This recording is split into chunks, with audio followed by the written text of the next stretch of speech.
Lecture 13, How Churches Can Help Ministers. And it came to pass, when Moses held up his hand, that Israel prevailed. And when he let down his hand, Amalek prevailed. But Moses' hands were heavy, and they took a stone and put it under him. He sat thereon, and Aaron and Hur stayed up his hands, the one on the one side, the other on the other side.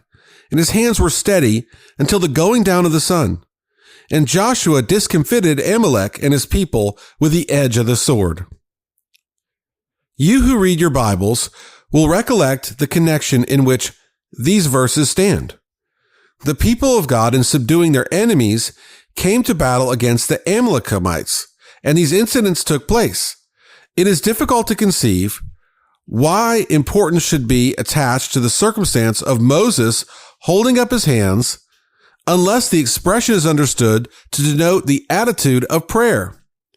And then his holding up his hands and the success attending it will teach us the importance of prayer to God for his aid in all our conflicts with the enemies of God.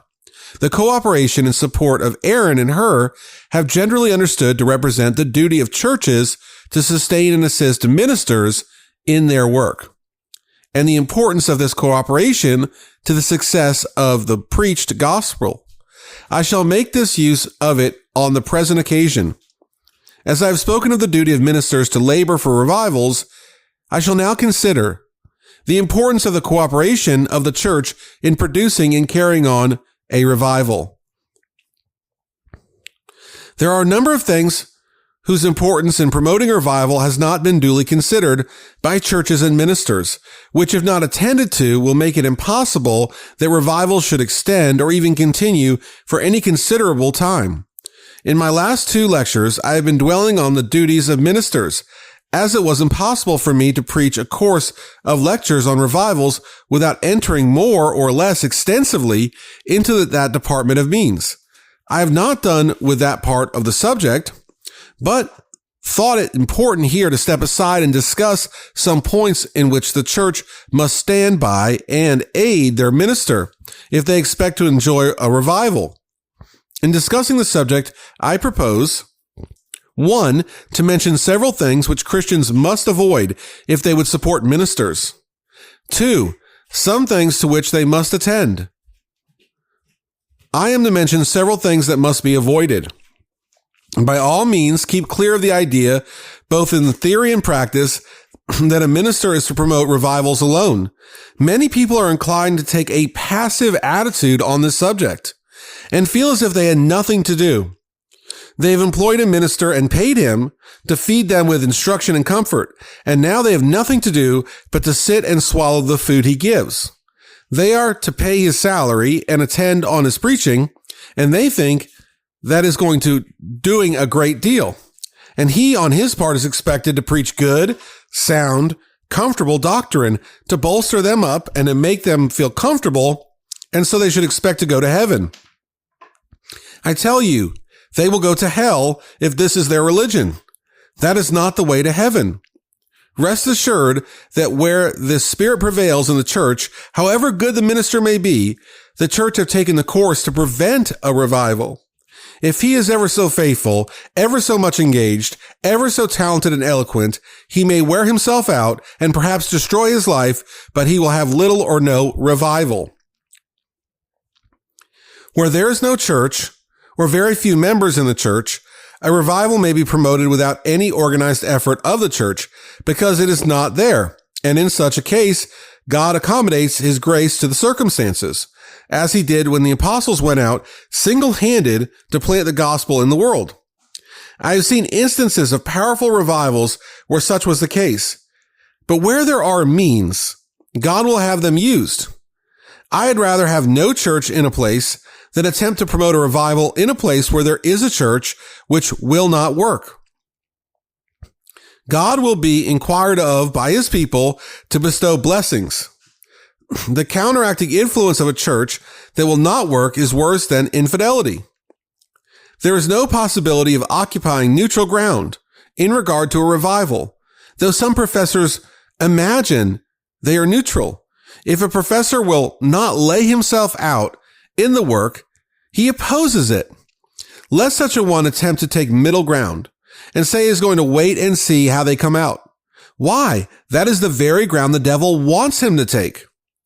Professors can in this way do his work a great deal more effectively than by open opposition. If they take open ground in opposition, everybody will say they have no religion. But by this middle course, they retain their influence and thus do the devil's work more effectually. In employing a minister, a church must remember that they have only employed a leader to lead them on to action in the cause of Christ. People would think it strange if anybody should propose to support a general and then let them go and fight alone. This is no more absurd or destructive than for a minister to attempt to go forward alone. The church misconceive the design of the ministry if they leave their minister to work alone. It is not enough that they should hear the sermons. That is only the word of command, which the church are bound to follow. Do not complain of your minister because there is no revival. If you are not doing your duty, it is of no use to complain of there being no revival if you are not doing your duty. That alone is a sufficient reason why there should be no revival. It is a most cruel and abominable thing for a church to complain of their minister when they themselves are fast asleep. It is very common for professors of religion to take great credit to themselves and quiet their own consciences by complaining of their ministers. And when the importance of ministers being awake is spoken of, this sort of people are ready to say, we never shall have a revival with such a minister, when the fact is that their minister is much more awake than they are themselves. Another thing is true in regard to this point, and worthy of notice. When the church is sunk down in a low state, professors of religion are very apt to complain of the church and of the low state of religion among them.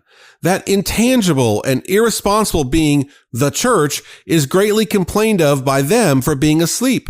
Their complaints of the low state of religion and of the coldness of the church or of the minister are poured out dolefully without their seeming to realize that the church is composed of individuals and that each one will take his own case in hand, complain of himself and humble himself before God and repent and wake up. The church can never have an efficiency, and there never can be a revival if instead of complaining of your minister or of the church, you would wake up as individuals and not complain of him or them until you can say, you are pure from the blood of all men and are doing your duty to save sinners. He would be apt to feel the justice of your complaints. And if he would not, God would. It would either wake him up or remove him. Do not let your minister kill himself by attempting to carry on the work alone, while you refuse to help him. It sometimes happens that a minister finds the ark of the Lord will not move unless he lays out his utmost strength, and he has been so desirous of a revival that he has done this and has died, and he was willing to die for it. I could mention some cases in this state where ministers have died, and no doubt in consequence of their labors to promote a revival where the church hung back from the work. I will mention one case. A minister some years since was laboring where there was a revival, and was visited by an elder of a church at some distance who wanted him to go and preach there. There was no revival there, and never had been. And the elder complained about their state and said they had two excellent ministers. One had worn himself completely out and died, and the other had exhausted himself and got discouraged and left them, and they were a poor and feeble church, and their prospects very dark unless they could have a revival. And so he begged this minister to go help them. He seemed to be very sorrowful, and the minister heard his whining and at last replied by asking, "Why did you never have a revival?" "I do not know," said the elder. "Our minister labored hard, but the church did not seem to wake up, and somehow there seemed to be no revival." "Well now," said the minister, "I see what you want. You have killed one of God's ministers and broke down another so that he had to leave you, and now you want to get another there and kill him. And the devil has sent you here to get me to go and rock your cradle for you. You had one good minister to preach to you, but you slept on, and he exerted himself till he absolutely died in the work. Then the Lord let you have another, And still you lay and slept and would not wake up to your duty. And now you have come here in despair and want another minister, do you? God forbid that you should ever have another while you do as you have done. God forbid that you should ever have a minister till the church will wake up to duty. The elder was affected, for he was a good man. The tears came in his eyes, and he said it was no more than they deserved. And now, said the minister, will you be faithful and go home and tell the church what I say? If you will, and they will be faithful and wake up to duty, they shall have a minister. I will warrant them that. The elder said he would, and he was true to his word. He went home and told the church how cruel it was for them to ask another minister to come among them, unless they would wake up. They felt it, confessed their sins, and waked up to duty, and a minister was sent to them, and a precious and powerful revival followed. Churches do not realize how often their coldness and backwardness may be absolutely the cause of the death of ministers.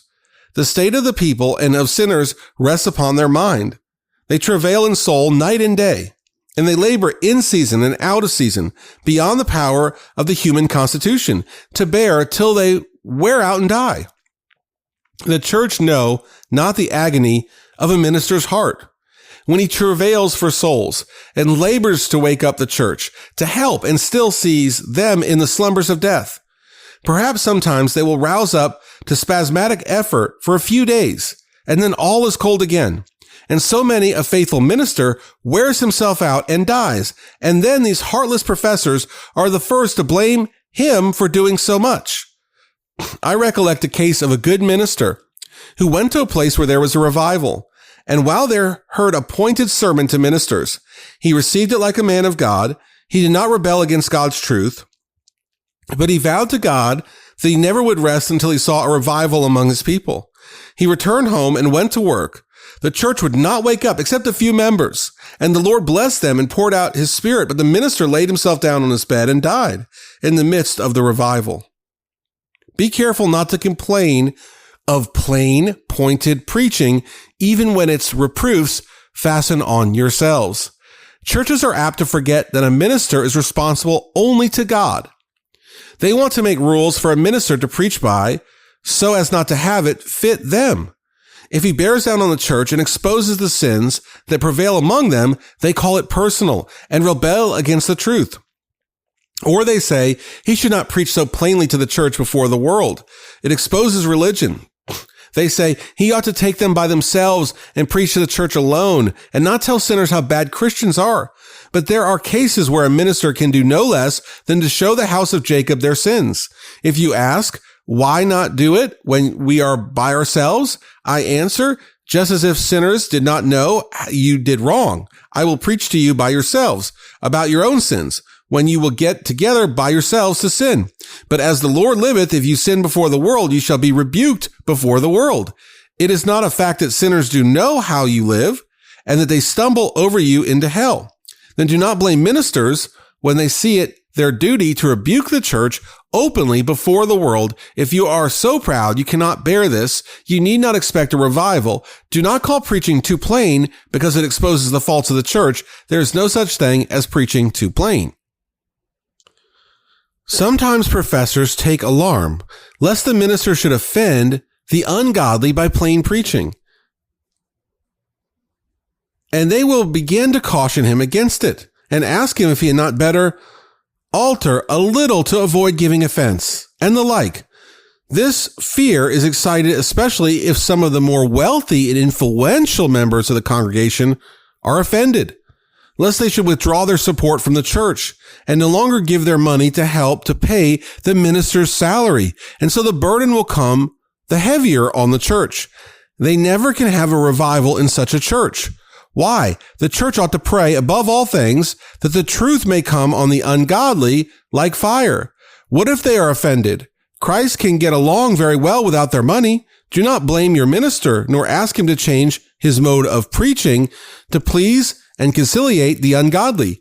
It is of no use for a minister to preach to the impotent unless he can preach the truth to them. And it will do no good for them to pay for the support of the gospel unless it is preached in such a way that they may be searched and saved. Sometimes church members will talk among themselves about the minister's imprudence and create a party and get into a very wrong spirit because the wicked are displeased. There was a place where there was a powerful revival and great opposition. The church were alarmed for fear that if the minister was not less plain and pointed, some of the impotent would go and join some other congregation. And one of the leading men in the church was appointed to go to the minister and ask him not to preach quite so hard, for if he continued to do so, such persons would leave the congregation. The minister asked, "Is not the preaching true?" "Yes." "Does not God bless it?" "Yes." "Did you ever see the like of this work before in this place?" "No, I never did." "Get thee behind me, Satan. The devil has sent you here on this errand." You see, God is blessing the preaching. The work is going on and sinners are converted every day. And now you come to get me to let down the tone of preaching so as to ease the minds of the ungodly. The man felt the rebuke and took it like a Christian. He saw his error and submitted and never again was heard to find fault with the plainness of preaching. In another town, where there was a revival, a woman who had some influence, not pious, complained very much about plain, pointed, personal preaching, as she called it. But by and by, she herself became a subject of the work. And after this, some of her impotent friends reminded her of what she used to say against the preacher for preaching it out so hot. She now said her views were altered, and she did not care how hot the truth was preached if it was red hot. Do not take part with the wicked in any way. If you do it at all, you will strengthen their hands. If the wicked accuse the minister of being imprudent or of being personal, and if the church members, without admitting that the minister does so, only admit that the personal preaching is wrong and talk about the impropriety of personal preaching, the wicked will feel themselves strengthened by such remarks. Do not unite with them at all, for they will feel that they have you on their side against their minister. You adopt their principles and use their language and are understood as sympathizing with them. What is personal preaching? No individual is ever benefited by preaching unless he has made it to feel that it means him. Now such preaching is always personal. It often appears so personal to wicked men that they feel as if they were just going to be called out by name before the congregation. A minister was once preaching to a congregation, and when describing certain characters, he said, "If I was omniscient, I could call out by name the very persons that answer to this picture." A man cried out, "Name me," and he looked as if he was going to sink into the earth. He afterwards said that he had no idea of speaking out, but the minister described him so perfectly that he really thought he was going to call him by name. The minister did not know there was such a man in the world. It is common for men to think their own conduct is described, and they complain, "Who has been telling him about me? Somebody has been talking to him about me and getting him to preach at me. I suppose I have heard of 500 or 1,000 just such cases." Now, if the church members will just admit that it is wrong for a minister to mean anybody in his preaching, how can he do any good if you are not willing your minister should mean anybody or preach to anybody? You had better dismiss him. Who must he preach to if not the persons, the individuals before him? And how can he preach to them when he does not mean them? If you wish to stand by your minister in promoting a revival, do not by your lives contradict his preaching. If he preaches that sinners are going to hell, do not give the lie to it and smile it all away by your levity and unconcern. I have heard sinners speak of the effect produced on their minds by levity in Christians. After a solemn and searching discourse, they feel solemn and tender and begin to be alarmed at their condition. And they see these professors, instead of weeping over them, all light and easy, as much to say, "Do not be afraid, sinners. It is not so bad. After all, keep cool and you will do well. Do you think we would laugh and joke if you were going to hell so fast? We should not laugh if only your house was on fire, still less if we saw you burning in it. Of what use is it for a minister to preach to sinners in such a state of things?" Do not needlessly take up the time of your minister. Ministers often lose a great deal of time by individuals calling on them to talk when they have nothing of importance to talk about and no particular errand. The minister, of course, is glad to see his friends and often too willing to spend time in conversation with his people, as he loves and esteems them. Professors of religion should remember that a minister's time is worth more than gold, for it can be employed in that which gold can never buy. If the minister is kept from his knees or from his Bible or his study, that they may indulge themselves in his conversation, they do a great injury. When you have a good reason for it, you should never be backward to call on him and even take up all the time that is necessary. But if you have nothing in particular to say that is important, keep away. I knew a man in one of our cities who was out of business, and he used to take up months of the minister's time. He would come to his study and sit for 3 hours at a time and talk because he had nothing else to do. Till finally, the minister had to rebuke him plainly and tell him how much sin he was committing. Be sure not to sanction anything that is calculated to divert public attention from the subject of religion. Often when it comes the time of year to work, when the evenings are long and the business is light, and the very time to make an extra effort, at this moment, somebody in the church will give a party and invite some Christian friends so as to have it a religious party. And then some other family must do the same to return the compliment, then another and another till it grows into an organized system of parties that consume the whole winter. Abominable. This is the grand device of the devil because it appears so innocent, so proper to promote good feeling and increase the acquaintance of Christians with each other. And so instead of prayer meetings, they will have these parties. The evils of these parties are very great. They are often got up at great expense, and the most abominable gluttony is practiced in them. It is said that the expense is from $100 to $2,000. I have been told that in some instances, professed Christians have given great parties and made great entertainments and excused their ungodly prodigy in the use of Jesus Christ's money by giving what was left after the feast was ended to the poor, thus making it a virtue to feast and riot, even to the surfeiting on the bounties of God's providence under pretense of benefiting the poor. This is the same in principle with a splendid ball, which was given some years since in a neighboring city. The ball was got up for the benefit of the poor, and each gentleman was to pay a certain sum.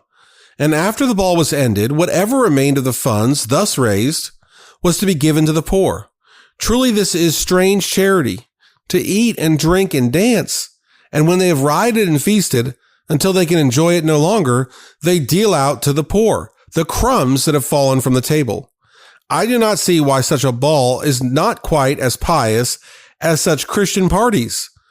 The evil of balls does not consist simply in the exercise of dancing, but in the dissipation and surfeiting and temptations connected with them. But it is said they are Christian parties, and that they are all or nearly all professors of religion who attend them. And furthermore, that they are concluded often with prayer. Now, I regard this as one of the worst features about them, that after the waste of time and money, the excess in eating and drinking, the vain conversation, and nameless fooleries with such a season is filled up, an attempt should be made to sanctify it and palm it off upon God by concluding it with prayer. Say what you will, it would not be more absurd or incongruous or impious to close a ball or a theater or a card party with prayer. Has it come to this, that the professors of religion, professing to desire the salvation of the world, when such calls are made upon them from the four winds of heaven to send the gospel, to furnish Bibles and tracts and missionaries to save the world from death, that they should spend hundreds of dollars in an evening and then go to the monthly concert and pray for the heathen? In some instances, I have been told they find a salve for their consciences in the fact that their minister attends their parties. This, of course, would give weight to such an example, and if one professor of religion made a party and invited their minister, others might do the same. The next step they take may be for each to give a ball and to appoint their minister a manager. Why not? And perhaps by and by, he will do them the favor to play the fiddle. In my estimation, he might quite as well do it and as to go and conclude such a party with prayer. I have heard with pain that a circle of parties, I know not to what extent, has been held in Rochester, that place so highly favored of the Lord. I know not through whose influence they have been got up, or by what particular persons they have been patronized and attended, But I should advise any congregation who are calculating to have a circle of parties in the meantime to dismiss their minister and let him go and preach where the people would be ready to receive the word and profit by it, and not have him stay and be distressed and grieved and killed by attempting to promote religion among them while they are engaged heart and hand in the service of the devil. Professors of religion should never get up anything that may divert public attention from religion without first having consulted their minister and made it a subject of special prayer. And if they find it will have this effect, they ought never to do it. Subjects will often come up before the public which have this tendency, some course of lectures or show or the like. Professors ought to be wise and understand what they are about and not give countenance to any such thing until they have seen what influence it will have and whether it will hinder a revival. If it will do that, let them have nothing to do with it. Every such thing should be estimated by its bearing upon Christ's kingdom. In relation to parties, say what you please about there being an innocent reaction. I appeal to any of you who have ever attended them to say whether they fit you for prayer or increase your spirituality, or whether sinners are ever converted in them or Christians made to agonize in prayer for souls. I am to mention several things which churches must do if they would promote a revival and aid their minister. They must attend to his temporal wants. A minister who gives himself wholly to the work cannot be engaged in worldly employments, and of course is entirely dependent on his people for the supply of his temporal wants, including the support of his family. I need not argue this point here, for you all understand this perfectly. It is the command of God that they which preach the gospel should live of the gospel. But now look around and see how many churches do in this matter. For instance, when they want a minister, they will cast about and see how cheap they can get one. They will calculate to a farthing how much his salt will cost, how much his meal, and then set his salary so low as to subject him to extreme inconvenience to get along and keep his family. A minister must have his mind at ease to study and labor with effect, and he cannot screw down prices and banter and look out for the best chances to buy to advantage what he needs. If he's obliged to do this, his mind is embarrassed. Unless his temporal wants are so supplied that his thoughts may be abstracted from them, how can he do his duty? Be honest with your minister.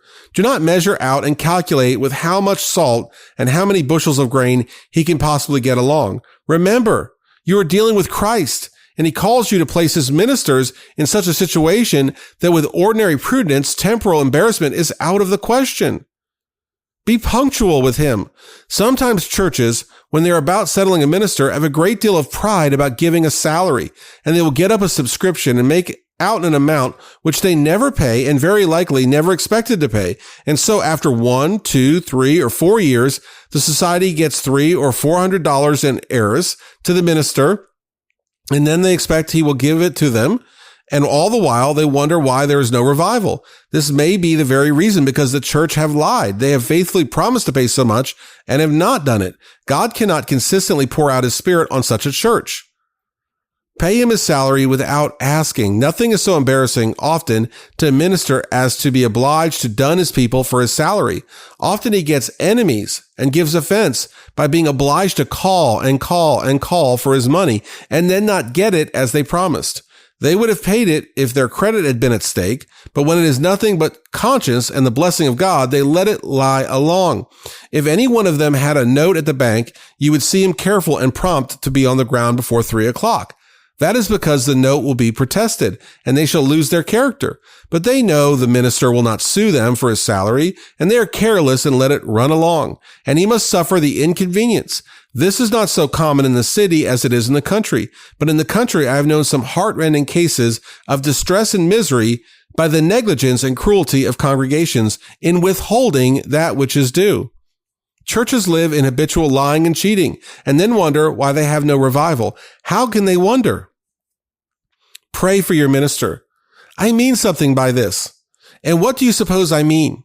If the apostle used to urge the churches to pray for them, this is more important than you imagine. Ministers do not ask people to pray for them simply as men, nor that they may be filled with an abundance of the Spirit's influences merely to promote their personal enjoyment, But they know that unless the church greatly desires a blessing upon the labors of a minister, it is tempting God for him to expect it. How often does a minister go into his pulpit feeling that his heart is ready to break for the blessing of God, while he also feels that there is no room to expect it, for there is no reason to believe the church desire it? Perhaps he has been 2 hours on his knees in supplication, and yet because that the church do not desire a blessing, he feels as if his words would bound back in his face.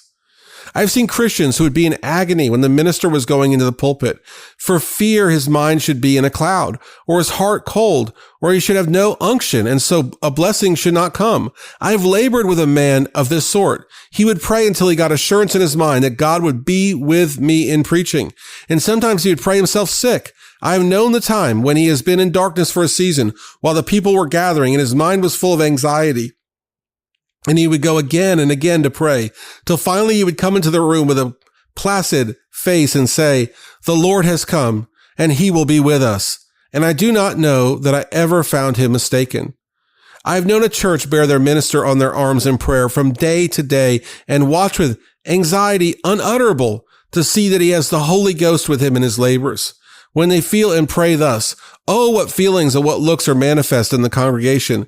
They have felt anxiety unutterable to have the word come with power and take effect. And when they see their prayer answered and they hear a word or a sentence come warm from the heart and taking effect among the people, you can see their whole souls look out of their eyes. How different is the case where the church feel that the minister is praying, and so there is a need of their praying.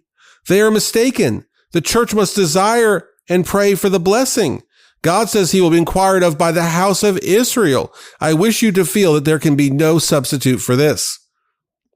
I've seen cases in revivals where the church was kept in the background in regard to prayer, and persons from abroad were called on to pray in all the meetings. This is always unhappy, even if there should be a revival. For the revival must be less powerful and less salutary in its influences upon the church. I do not know, but I have sometimes offended Christians and ministers from abroad by continuing to call on members of the church in the place to pray and not on those from abroad. It was not from any disrespect to them, but because the object was to get that church, which was chiefly concerned, to desire and pray and agonize for a blessing. In a certain place, a protracted meeting was held with no good results, and a great evils produced. I was led to make inquiry for the reason, and it came out that in all their meetings, not one member of their own church was called on to pray, but all the prayers were made by persons from abroad. No wonder there was no good done. The church was not interested. The leader of the meeting meant well, but he undertook to promote a revival without getting the church there into the work. He let a lazy church lie still and do nothing, and so there could be no good. Churches should pray for ministers as the agents of breaking down sinners with the word of truth. Prayer for a minister is often done in a set and formal way and confined to the prayer meetings. They will say their prayers in the old way, as they have always done. Lord, bless thy ministering servant, whom thou hast stationed on this part of Zion's walls. And so on. And it amounts to nothing because there is no heart in it. The proof often is that they never thought of praying for him in secret. They never have agonized in their closets for a blessing on his labors. They may not omit it wholly in their meetings. If they do that, it is evident that they care very little indeed about the labors of their minister. But that is not the most important place. The way to present effectual prayer for your minister is to take it to your closet. And when you're in secret, wrestle with God for success to attend to his labors. I knew a case of a minister in ill health who became depressed and sunk down in his mind and was very much in darkness, so that he did not feel as if he could preach any longer. An individual of the church was waked up to feel the minister's situation and to pray that he might have the Holy Ghost attend his preaching. One Sabbath morning, the person's mind was very much exercised, and he began to pray as soon as it was light, and prayed again and again for a blessing that day. And the Lord in some way directed the minister within hearing of his prayer. The person was telling the Lord just what he thought of the minister's situation and state of mind, and pleading as if he would not be denied for a blessing. The minister went into the pulpit and preached, and the light broke in upon him, and the word was with power, and a revival commenced that very day. A minister should be provided for by the church and his support guaranteed irrespective of the ungodly. Otherwise, he may be obliged either to starve his family or to keep back a part of the truth so as not to offend sinners. I once expostulated with a minister who I found was afraid to come out fully with the truth. I told him I was surprised he did not bear down on certain points. He told me he was so situated that he must please certain men who would be touched there.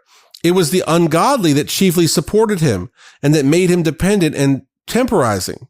And yet perhaps that very church which left their minister dependent on the ungodly for his bread will turn around and abuse him for his want of faith and his fear of men. The church ought always to say to their minister, "We will support you. Go to work. Let the truth pour down on the people, and we will stand by you." See that everything is so arranged that people can sit comfortably in meeting. If people do not sit easy, it is difficult to get or to keep their attention. And if they are not attentive, they cannot be converted. They have come to hear for their lives, and they ought to be so situated that they can hear with all their souls and have nothing in their bodily position to call for attention. Churches do not realize how important it is that the place of meeting should be made comfortable. I do not mean showy. All your glare and glory of rich chandeliers and rich carpets and splendid pulpits is the opposite extreme and takes off the attention just as badly and defeats every object for which a sinner should come to meeting. You need not expect a revival there. See that the house of God is kept cleanly. The house of God should be kept clean as you would want your own house to be kept. Churches are often kept excessively slovenly. I have seen them where people used so much tobacco and took so little care about neatness that it was impossible to preach with comfort. Once in a protracted meeting, the thing was charged upon the church, and they had to acknowledge it, and that they had to pay more money for tobacco than they did for the cause of missions. They could not kneel in their pews, and ladies could not sit without all the time watching their clothes, and they had to be careful where they stepped because the house was so dirty, and there was so much tobacco juice running all about the floor. If people cannot go where they can hear without being annoyed with offensive sights and smells, and where they can kneel in prayer, what good will a protracted meeting do? There is an importance in these things, which is not realized. See that man. What is he doing? I am preaching to him about eternal life, and he's thinking about the dirty pew, and that woman is asking for a footstool to keep her feet out of the tobacco juice. Shame. It is important that the house should be just warm enough and not too warm. Suppose the minister comes into a house and finds it cold. He sees as soon as he gets in that he might as well have stayed home. The people are shivering, their feet cold. They feel as if they should take cold. They are uneasy. He wishes he was at home, for he knows he cannot do anything, but he must preach or they will be disappointed. Or he may find the house too warm. The people, instead of listening to the truth, are fanning and panting for breath. And by a woman faints and makes a stir, and the train of thought and feeling is all lost. And so a whole sermon is wasted to no good end. These little things take off the attention of people from the words of eternal life. And very often it is so that if you drop a single link in the chain of argument, you lose the whole and the people are damned, just because the careless church did not see to the proper regulation of these little matters. The house should be well ventilated. Of all houses, a church should be the most perfectly ventilated. If there is no change of the air, it passes through so many lungs it becomes bad, and his vitality is exhausted, and the people pant.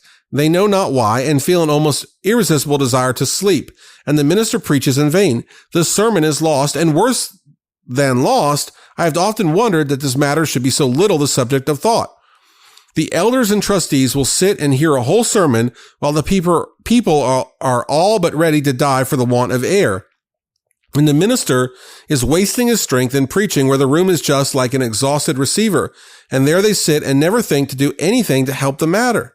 They should take it upon themselves to see that this is regulated right and the house is just warm enough and the air kept pure. How important is it that the church should be awake to this subject, that the minister may labor to the best advantage and the people give their undivided attention to the truth, which is to save their souls? It is very common when things are wrong to have it all laid to the sexton. This is not so. Often the sexton is not to blame. If the house is cold and uncomfortable, very often it is because the fuel is not good, or the stove's not suitable, or the house is so open it cannot be warmed. If it is too warm, perhaps somebody has intermeddled when he was out and heaped on fuel without discretion. Or if the sexton is at fault, perhaps it is because the church do not pay him enough for his services and he cannot afford to give the attention necessary to keep the church in order. Churches sometimes screw down the sexton's salary to the lowest point so that he's obliged to slight his work, or they will select one who is incompetent for the sake of getting him cheap, and then the thing is not done. The fault is in the church. Let them give an adequate compensation for the work, and it can be done, and done faithfully. If one sexton will not do right, another will, and the church are bound to see it done right, or else let them dismiss their minister and not keep him, and at the same time have other things in a state so out of order that he loses all his work. What economy! To pay the minister's salary, and then for the want of $50 added to the sexton's wages, everything is so out of order that the minister's labors are all lost, souls are lost, and your children and neighbors go down to hell. Sometimes this uncleanliness and negligence and confusion are chargeable to the minister. Perhaps he uses tobacco and sets the example of defiling the house of God. Perhaps the pulpit will be the filthiest place in the house. I have sometimes been in pulpits that were too loathsome to be occupied by human beings. If a minister has no more piety and decency than this, no wonder things are at loose ends in the congregation, and generally it is even so. People should leave their dogs and very young children at home. I have often known contentions arise among dogs and children to cry, just at that stage of the services that would most effectually destroy the effect of the meeting.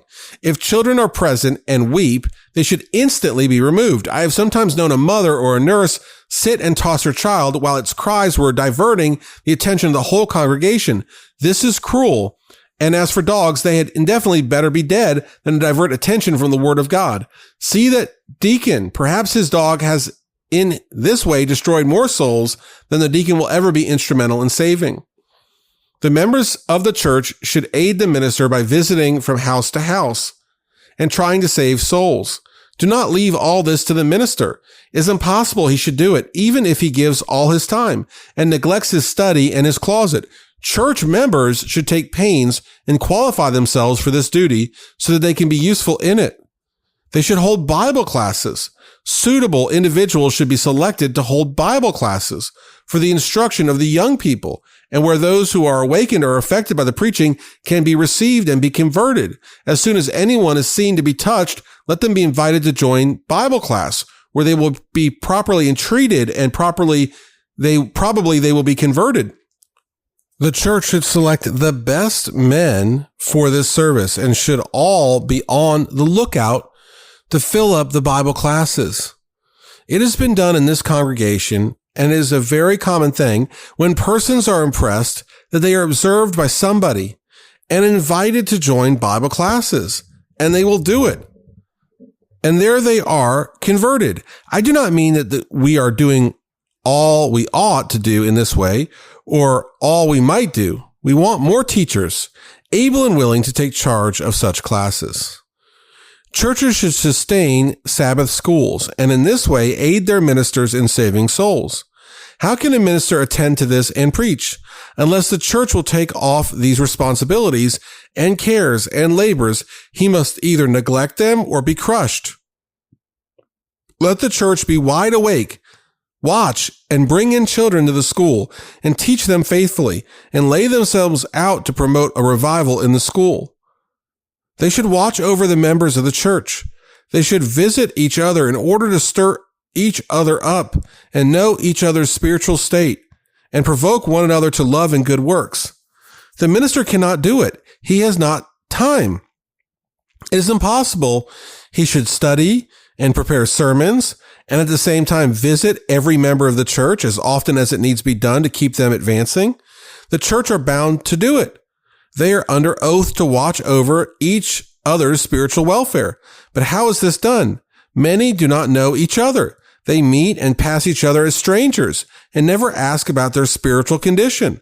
But if they hear anything bad of one, they go and tell it to others. Instead of watching over each other for their good, they watch for their halting. How can they watch for good when they're not even acquainted with each other? The church should watch for the effect of preaching. If they are praying for success of the preached word, they will watch for it, of course. They should keep a lookout, and when in the congregation give evidence that the word of God has taken hold of them, they should follow it up. Wherever they are, any exhibitions of feeling, those persons should be attended to instantly and not left till their impressions wear off.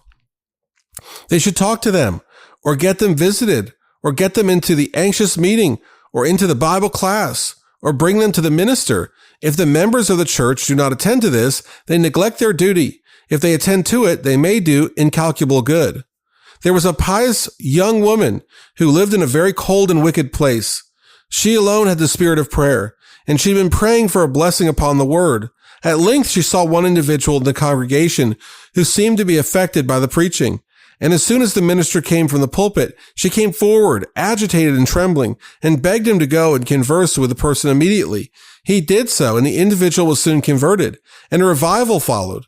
Now, one of your stupid professors would not have seen that individual awakened and would have stumbled over half a dozen of them without notice and let them go to hell. Professors should watch every sermon and see how it affects the congregation.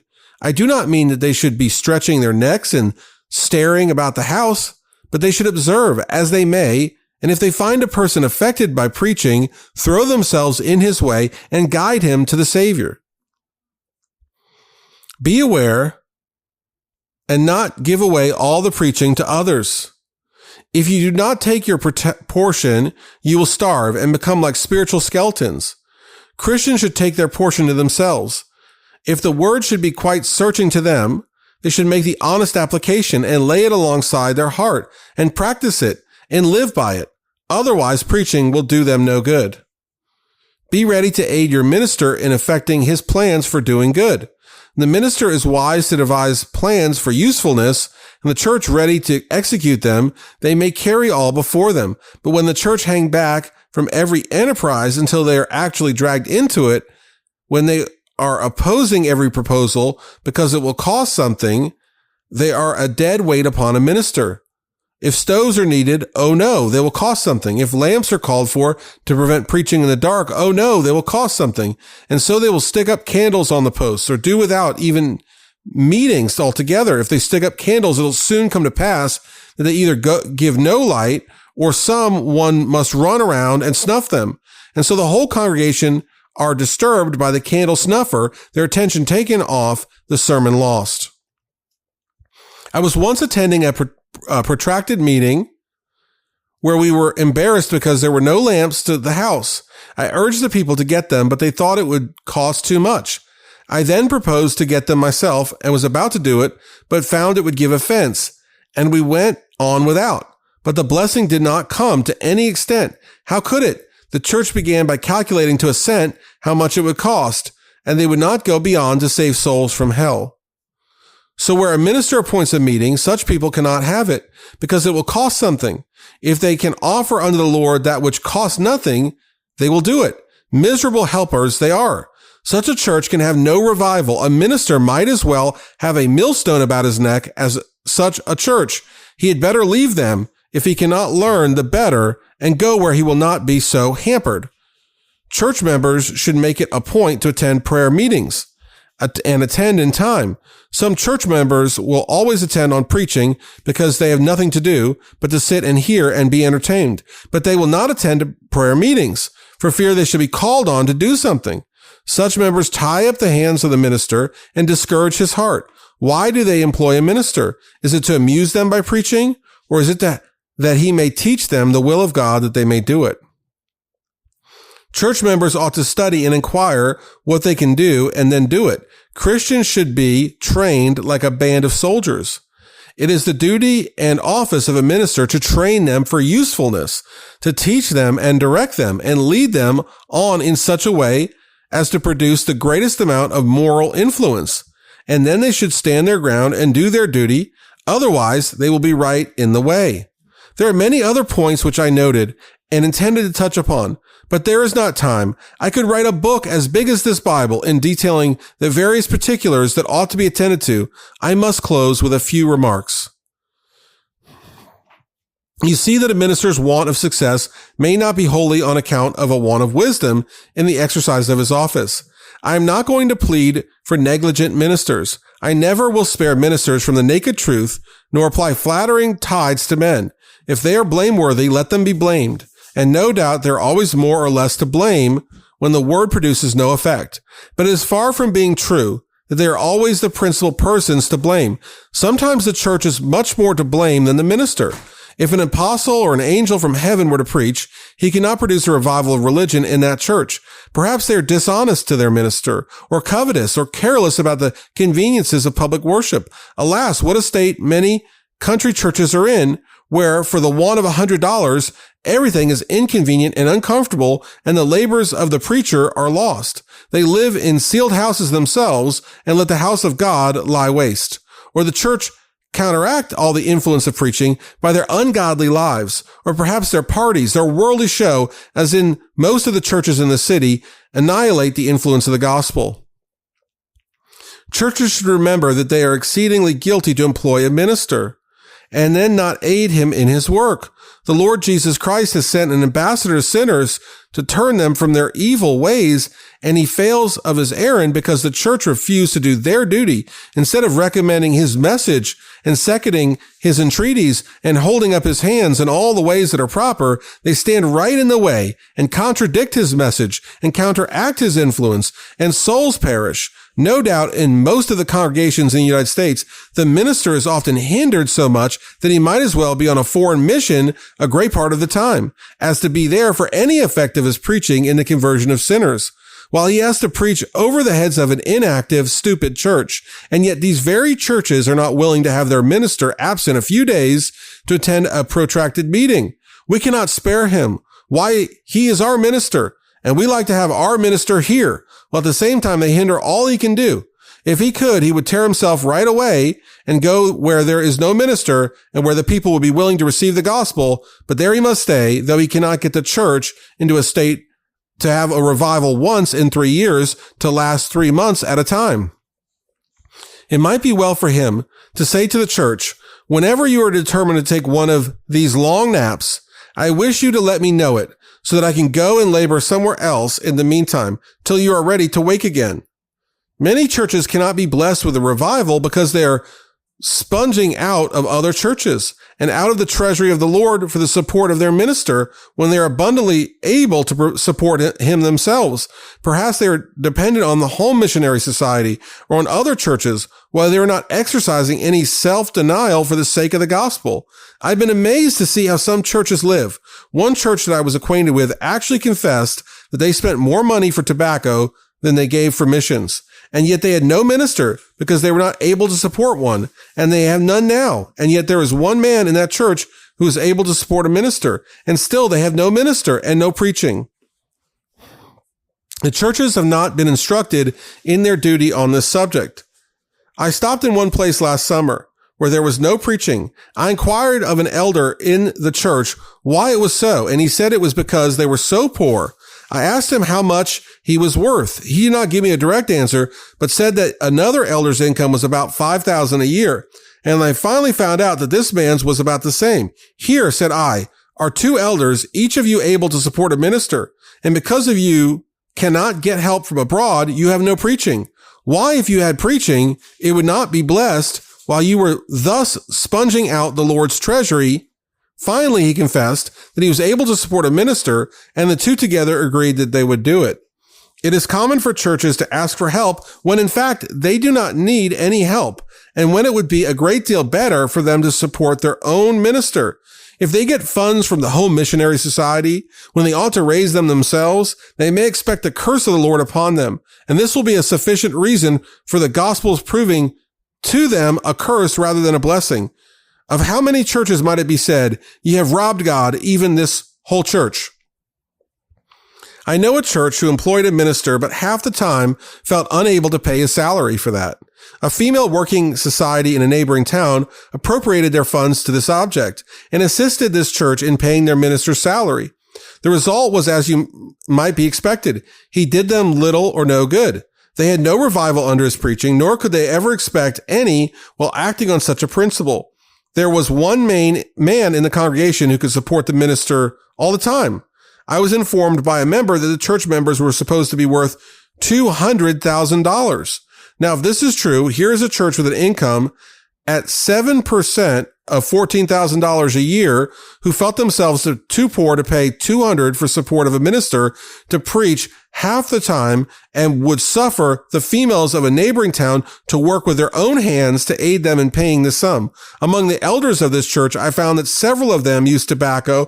2 of them who lived together signed a covenant written on the blank leaf of their Bible in which they pledged themselves to abandon that sin forever. It was in a great measure for want of right instruction that this church was pursuing such a course. For when the subject was taken up and their duty laid before them, the wealthy man of whom I am speaking said that he would pay the whole salary himself if he thought it would be resented by the congregation and do more hurt than good, that if the church would procure a minister and go ahead and raise a part of his salary, he would make up the remainder.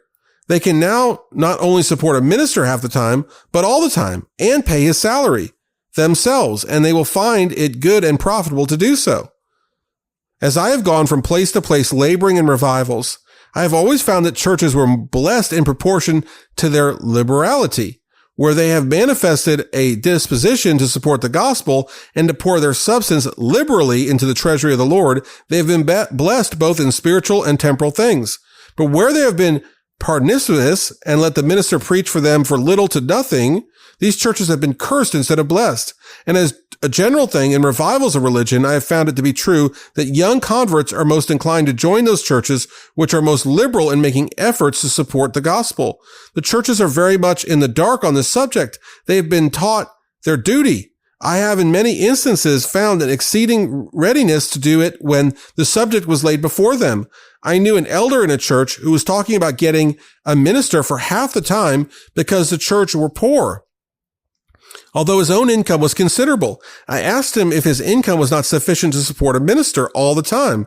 He said it was. And on being asked what other use he could make of the Lord's money which he possessed, that he would prove so beneficial to the interest of Christ's kingdom as to employ a minister not only half, but all the time in his own town, he concluded to set himself about it. A minister has been accordingly obtained, and I believe they find no difficulty in paying him his full salary. The fact is that a minister can do little by preaching only half the time. If on one Sabbath an impression is made, it is lost before a fortnight comes round. As a matter of economy, a church should lay themselves out to support the gospel all the time. If they get the right sort of a minister and keep him steadily at work, they may have a revival, and thus the ungodly will be converted and come in and help them. And thus in 1 year, they may have a great ascension to their strength. But if they employ a minister but half the time, year after year, may roll away while sinners are going to hell, and no ascension is made to their strength from the ranks of the ungodly. The fact is that professors of religion have not been made to feel that all their possessions are the Lord's. Hence, they have talked about giving their property for the support of the gospel as if the Lord Jesus Christ was a beggar, and they called upon to support his gospel as an act of almsgiving.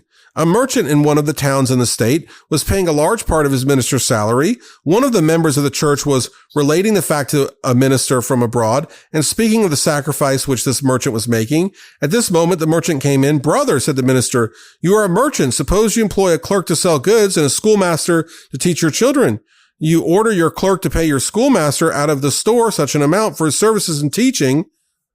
Now suppose your clerk should give out that he had to pay the schoolmaster his salary and should speak of the sacrifices that he was making to do it. What would you say to this?" "Why," said the merchant, "I should say it was ridiculous." "Well," says the minister, "God employs you to sell goods as his clerk, and your minister he employs to teach his children and requires you to pay his salary out of the income of the store. Now, do you call this your sacrifice and say that you are making a great sacrifice to pay this minister's salary? No, you are not. You are just as much bound to sell goods for God as he is to preach for God. You have no more right to sell goods for the purpose of laying up money than he has to preach the gospel for the same purpose. You are bound to be just as pious and to aim as singly at the glory of God in selling goods as he is in preaching the gospel, and thus you're as absolutely to give up your whole time for the service of God as he does. You and your family may lawfully live out the avails of this store, and so may the minister and his family just as lawfully. If you sell goods from these motives, selling goods is just as much serving God as preaching.